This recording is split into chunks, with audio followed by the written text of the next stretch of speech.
Thanks for joining us for WJ Talk, brought to you by the Waterways Journal. The Waterways Journal has been covering inland waterways and the barge industry since 1887. Let's get started. This is an episode of WJ Talk, and my name is Frank McCormick. I'm the editor of the Waterways Journal, and thrilled to be talking with Captain Dan Price with Turn Services. Now, I remember not too long ago us sharing an on the move article about you joining Turn Services. I believe that was in 2023. So I was just going to let us get started with you telling about what you do with Turn Services and a little bit about the company's operations there in Texas. Okay. Thanks for having me, Frank. My name is Dan Price. I actually started with Turn Services in like mid 2025. I'm the Okay. port captain in Texas, and I manage Okay. the two fleets in Texas, the LaPorte and the Port Arthur fleet, as well as all the vessels and the crews and personnel and payroll, operations overall, and maintenance for the vessels. Okay. That's right. It was 2023 that you retired. Right. Okay. Thanks for straightening me out. And so I wanted to, with that sort of as what you're doing now, I wanted to jump back and hear you tell your story about how you got your start, because from what I remember in David Murray's profile of you, you were 14 years old. So tell me a little bit about that. That's correct. It was 1974. I was 14 years old. And of course, I was like every other 14-year-old. I already knew everything. So when he got off the boat and came home, he gave me an option. He said, "You got two choices. You can either go back to school or you can go to work, but you're not going to freeload off of me." And I said, "Yes, sir." And he said, "What you going to do?" I said, "I'm going to find a job." Well, I got the yellow pages because all businesses were listed in the business yellow pages in those days. And I started calling different boat companies, line haul companies, and even fishing boat companies. A little company out of Pasadena, a local company in Houston area, mainly named Bacon Towing, was the first one to call me back and asked me to come interview. So I got my mom to drive me over to their office. I went in, I interviewed, and the man asked me if I was 16 years old, and I'm like, "Yes, sir." So I stretched the truth a little bit at the time. And he offered me a position. He said, "But you got to get your parents to sign this minor's work release." So I went out to the car and filled it out, and mom was there, and I got her to sign it. I went back in, and I got hired on as a deckhand at 14 years old, making, I believe it was 27.50 a day in 1974. Um, I've got a 14-year-old daughter, and I'm trying to imagine. I don't know that she could pull that off, but so um, I'm impressed that and no going back after that. You were I worked for that gentleman for 2.5 years, and I moved up pretty quickly and eventually wound up on the biggest boat they had, which was like 1,000 horsepower boat at the time, named the Javelina. I believe it was 1,000 horsepower. And that boat was on a run just doing line haul between basically Freeport, Houston, and Lake Charles. mhm, And mhm. yeah, then I liked the money and the time off, and I kept coming back. Can you talk about when you were first working on that boat? Your dad was in the industry, but that doesn't mean that you had experience or knew how to do everything. Can you talk about that first little bit? So in those days, we didn't have handheld radios, and most boats had a window that in the wheelhouse, the center window would either slide down or slide to the side. Okay. They did have PA systems where they could talk to you over the PA, or they could just yell at you through the window. And I mean, when you were out on the head of the tow, all you could do was give them hand signals, which direction you wanted them to go, and um, it was definitely different. The two captains I had were older gentlemen. They very good at running a boat, and They literally would scream out that window, and the whole time you were out there, you was thinking you're going to get fired because they were screaming and yelling and hollering and cussing going on. And you get back to the boat after you finish tying up the tow or doing whatever you had to do, and it's like it never happened. So there were a couple of pretty good old guys. Uh-huh. What was it like, having your dad in that line of work and then you going out there and sort of following in his footsteps like that? Well, for years, especially for the few years I worked with those two gentlemen, I didn't know it, but my dad knew what boat I was on. And when he was get anywhere near us, he'd talk to the captains on the radio, ask him how I was doing. So he was keeping track of me, even though I didn't realize it. And they didn't tell me anything about it until probably 2 years into my working with him before I ever found out about it. But they kept him posted on what I was doing. And Mm-hmm. later on in life, I worked with my dad and under my dad.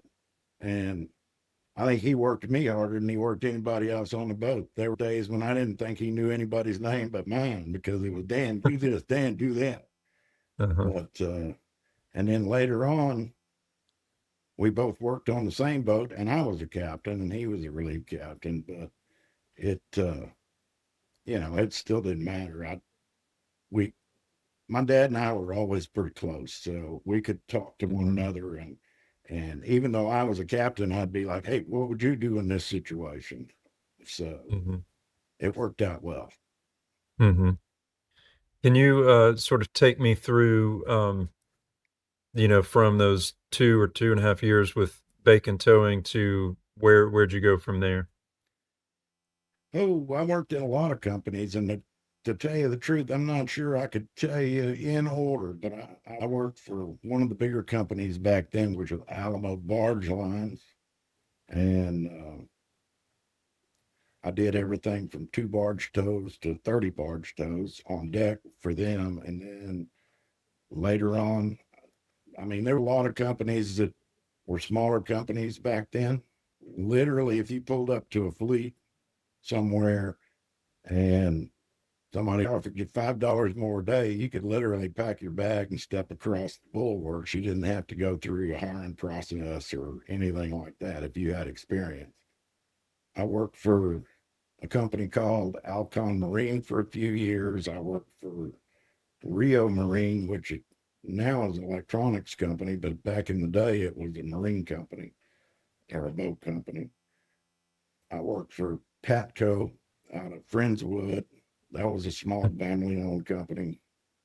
Uh, I also worked for another company that was named Patco that was Port Arthur Towing Company, which is a company here in Port Arthur area. There were a bunch of them. And I guess in the later years, I worked for several different companies that are no longer in business. I worked for a company called Channel Bunker Service where we did fueling for ships. I worked for Buffalo Marine for probably 5 years. After that, I went to Hollywood Marine and I worked at Hollywood Marine for 5 years before Kirby bought Hollywood. They let me keep my seniority, so it was a total of 19 years. Then when I left there, I went to Genesis and I was there for 12 years in operations there as well. And it was Genesis was where you had a boat named after you, is that right? That's correct. They bought a boat from, well, they bought several boats and several barges from FMT. And luckily, on my part, they named one of them after me. It was the Captain Dan Price. Mm-hmm. And later it was sold and renamed. I think it was the Dr. Ray after it was sold. Mm-hmm. I'm sure that was a fun experience. One that's special. Not a lot of people get that sort An of. honor, and I appreciated it. I think everybody would like to have a boat named after them, but I would say if I ever had the opportunity to have a boat named after me again, I'd probably ask them to name it after my wife, because anytime anything happens with that boat, your name's plastered all over it. Right. Um, One thing that I believe you told David Murray when he interviewed you was I think he asked you to share any harrowing or um, experiences on the boat where you had to do quick thinking or rapid reaction. Would you want to share something like that with me? The same one I shared with him was one of the ones, and that was in Bolivar Roads. I was actually working for Buffalo Marine at the time, and we were tied alongside a ship in the anchorage. And I was actually in the second deck head on the side. I was painting the window or around the window sill in the bathroom, and it happened to be on the side that the ship was on that we were tied to. So as I'm painting around the window, I realized I'm basically overtaking the ship that I'm supposed to be tied to. So I ran outside and looked, and another ship was trying to go to anchor and somehow got crossways in the current. The current set him down on the anchor chain of the ship that I was tied to, which lunged that ship forward, and he hit that other ship broadside. Of course, when he hit him, he came to a stop, and we didn't. We kept going forward, and I was headed for the ship. Luckily, the tankerman saw what was happening probably before I did, and he shut the transfer down. And at that point, I ran to the wheelhouse. We had ignitions in the wheelhouse to start the main engine. So I fired up the engines and we broke the boat out, because by that time the barge had already broke loose from the ship. And I stopped the barge and kind of backed it out a little bit and then broke out from the barge, and I ran over. He kept trying to drive off of the bulbous bow. It was stuck in the ship, and he kept trying to turn and go into the current. And I ran over there and got on the bow of the ship playing harbor tug with an 800 horsepower tugboat. And the only conversation I had with the pilot on board was when I got alongside, I told him, turn outbound and go with the current. So when he did, it literally, he came around and came off of that bulbous bow, and I just held his bow as long as I could. And then I was kind of crossways between the two ships, and I literally just backed out of that hole and flipped the boat around and got out in the clear. But that was a pretty exciting day. I've seen some IS replays of different things happening on different waterways, and I'm sure if you could go back and watch the replay of that, the close quarters and the quick thinking would be two things that would be evident when you rewatch that. Absolutely. I feel like I guess safety mindedness and being ready to respond kind of goes alongside or is sort of in tension with, sometimes you have crew that are new to the boat and this sort of thing. And a lot of that has, you've got to have a captain and your senior crew that communicate well and are ready to respond. Can you talk a little bit about the importance of communicating that to your crew and just training your crew to be ready for a situation like that? I think that's important. It is. It's very important. So number one is to train your crew to respond appropriately to emergency situations, because that was one of those days, that particular day, that it was a beautiful day out, and the bay was calm, which is usually not the case at Bolivar Roads when you're alongside a ship doing bunkering. So that was a good day that went bad within a few seconds. And that Mhm. can happen at any point in time. So you have to train your crew. And I literally, the only way to train your crew is to have um, good safety meetings and actually conduct and safety drills, and not just pencil whip it, or a lot of people call them tabletop drills. To me, Mhm. there's no such thing. In a drill, you have to participate. You have to get up and break out the fire hose and act like the engine room's on fire and figure out how to put it out and follow the regulatory guidelines. And you teach your crew that, and you teach them not only how to do it, but why they're doing it, and they understand. If they understand what they're doing, they're more willing to do it and do it appropriately, in my opinion. So you don't always just tell people to do something. You explain to them why they're doing it, and then they understand it. And you don't have to tell them repetitively to do it. Hmm. Now, when you, I think you might could make a case that as a 14-year-old, when you're starting on the boat, you had a little bit more of a foundation than, some green deckhands that start just because your dad was in the business, and even if you didn't have any experience on deck, you were around the terminology, I would think. Can you talk, maybe compare you as 14 green deckhand to what you might expect from your typical green deckhand first starting out nowadays? What are some similarities and what would you say are some differences? I guess the similarities is for a first time green deckhand is literally you're going into an environment that you've never been in before. So I think you're apprehensive, maybe even a little scared. You basically live on board a boat with other men, and it could be 3, 5 other guys, or 6 or 7, depending on what size boat you go on. But I think the reality of it is you're in an environment, no matter what age you are. If you're 14 or 22, you're still a young man, and you're going into an environment that you've never been subjected to, and so you're apprehensive to start with.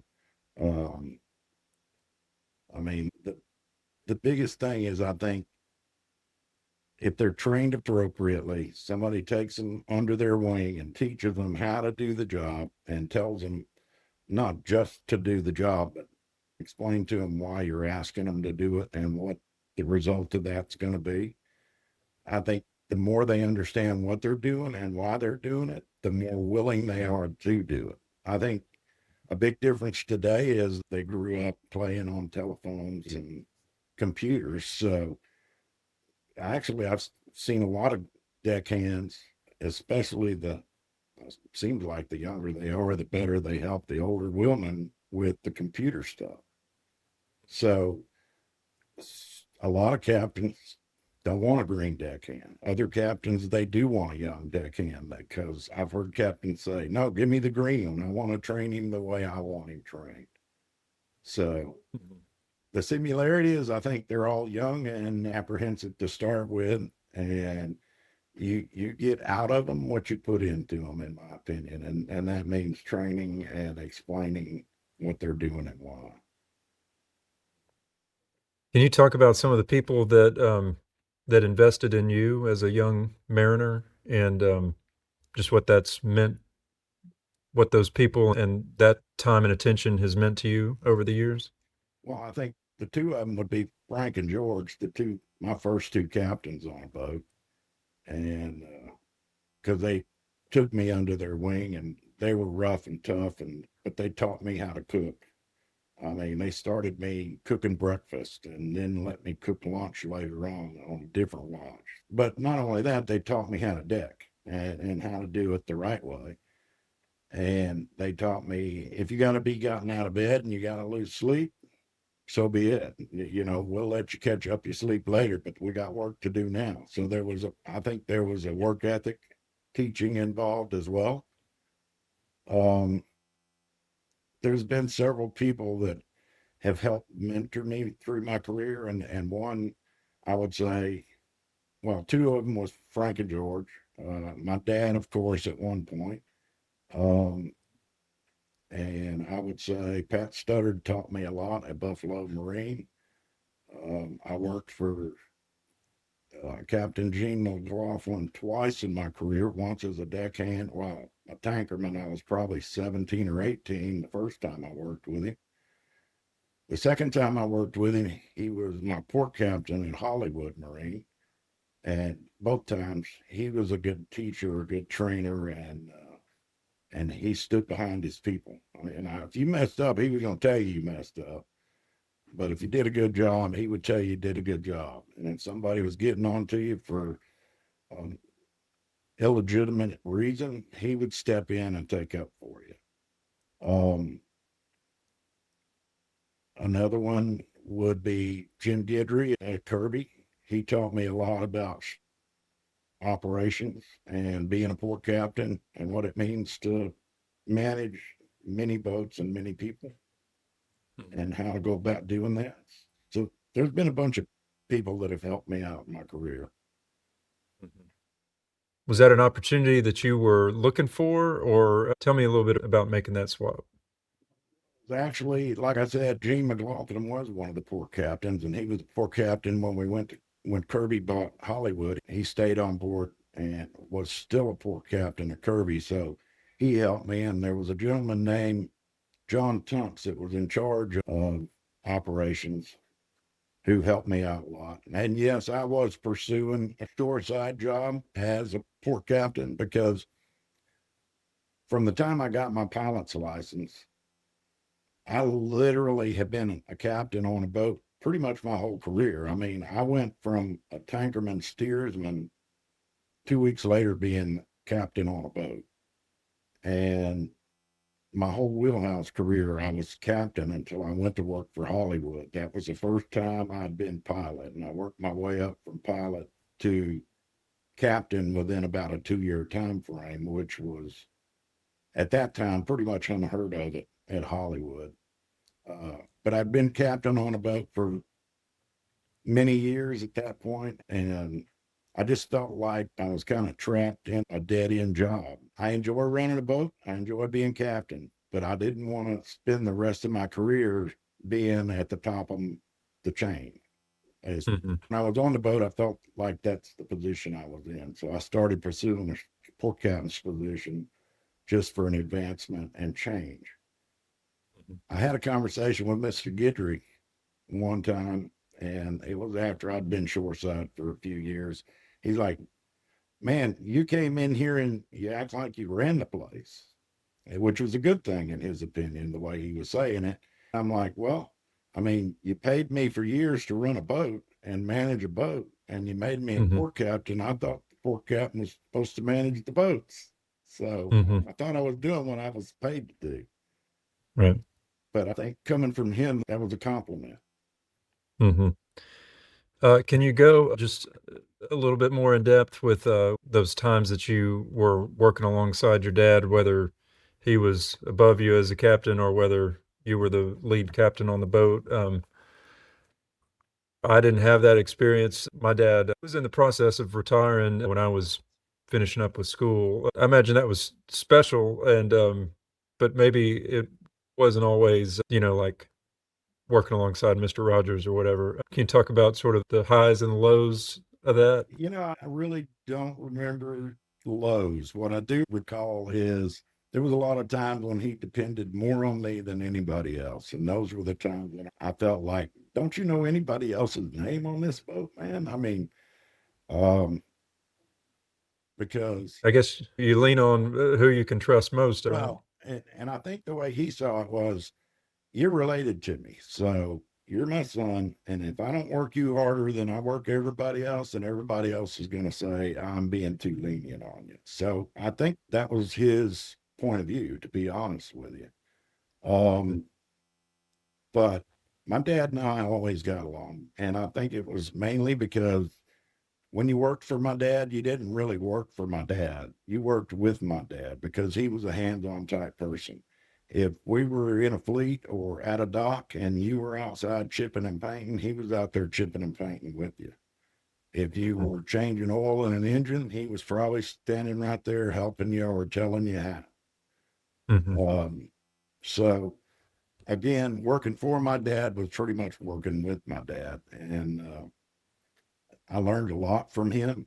One thing I learned from him early on, and Frank and George, was if there's a mechanic or an electrician or a technician on this boat, you don't sit in the galley. You go hold his hand and you be his gopher. You get the wrenches, you wipe them off, you do whatever you got to do, but you get him to explain to you what he's doing and why, because that's how you're going to learn to fix things. And when we're out in the middle of nowhere and I need you in that engine room fixing something, I need you to know how to do it.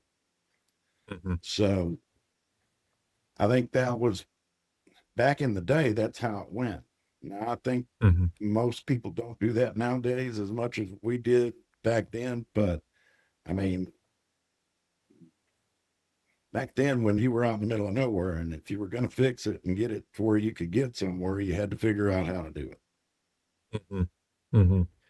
I do when I talk to a lot of captains. There's a good number of them that I think at least aspire to do what you're saying that your dad did, as far as not asking anything of anyone that you're not willing to do yourself, and I think you earn the trust and you really build that team when you're there alongside people.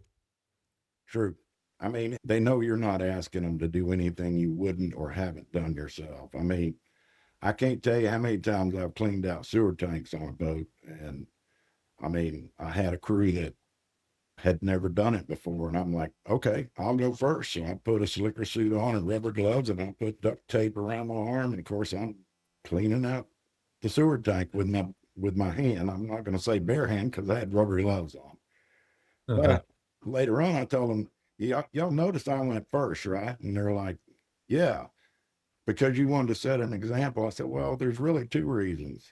I didn't have to dig all the way to the bottom. I got the stuff off the top, and I set an example, and y'all get to get the stuff off the bottom. So Uh-huh. Uh-huh. you have to have a sense of humor with your crew too. I mean, you can't Mm. just treat them like they're employees. They basically become family when you're on board. Yeah. I was interviewing somebody the other day that was talking about they weren't working on a commercial boat, but they were telling a story about, one way that they would do team building is when their crew would tie up for the night and be off watch, they'd, take them out to eat or whatever. And we were talking about how, if you're on a towboat pushing barges, that's not in the realm of possibilities. So you got to look for other ways to build team and build your, build that family mentality. And so I feel like that's what you're talking about there. Yep. Yeah. Well, you have to build that team mentality. And I think it probably still happens nowadays, but not as much as it used to, I don't think. But a lot of times, downtime would have been spent playing penny ante poker or something at the galley table, or Uh-huh. playing checkers or chess or something like that. Mhm. Um, take me to when you retired in 2023. What brought you to that point, and what were some of the things that you were able to do after you retired?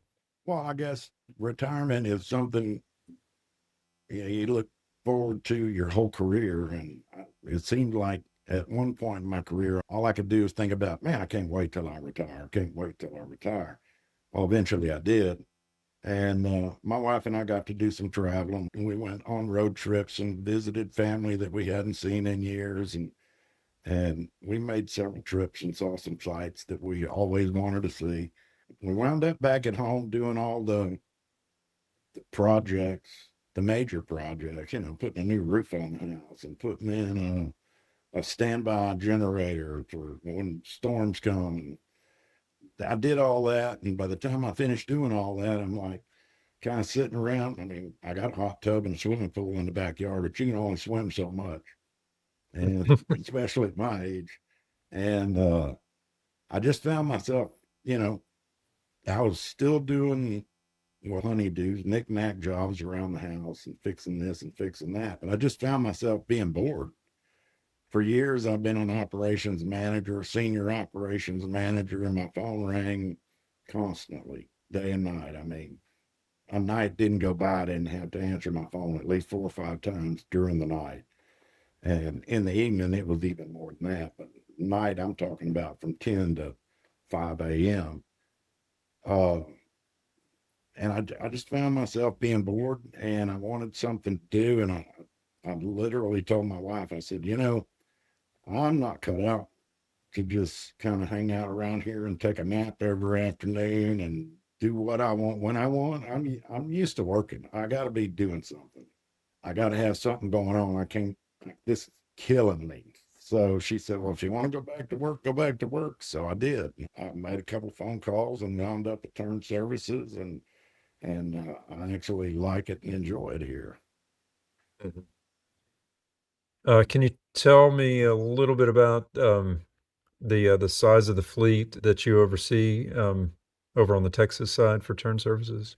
Oh, let's see. The LaPorte fleet is, I think the capacity at the LaPorte fleet is 90 barges. So quite a few barges loaded, empty. I mean, just different types, different sizes, mostly red flag barges in LaPorte.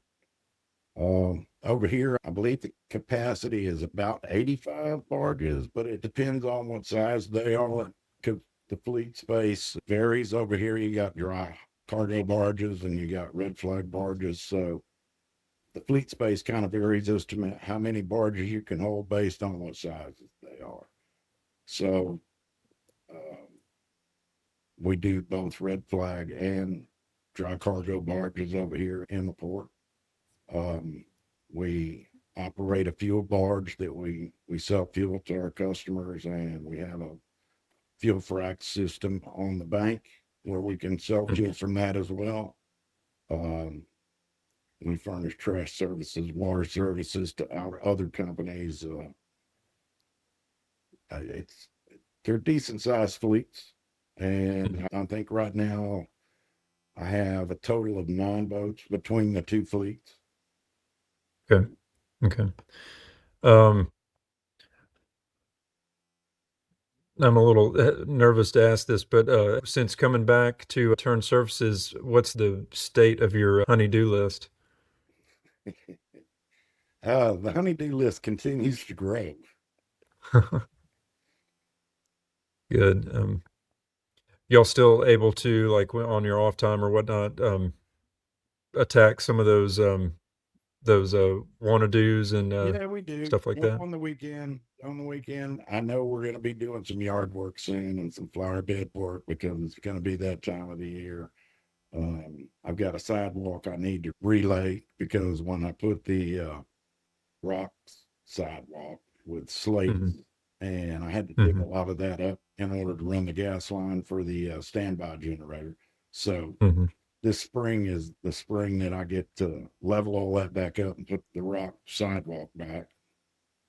So yeah, we do have honeydew lists, and we do have plans to work on it.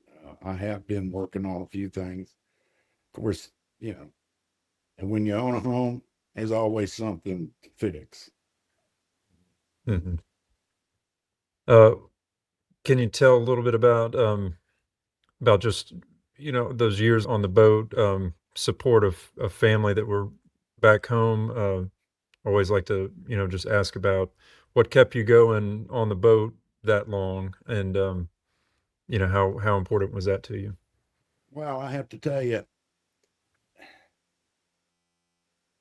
I was one of the lucky ones. I mean, I know a lot of guys that have been married and divorced or had girlfriends and separated many times. And um, I got lucky. I found a good wife that managed our personal business and our home life fully on her own.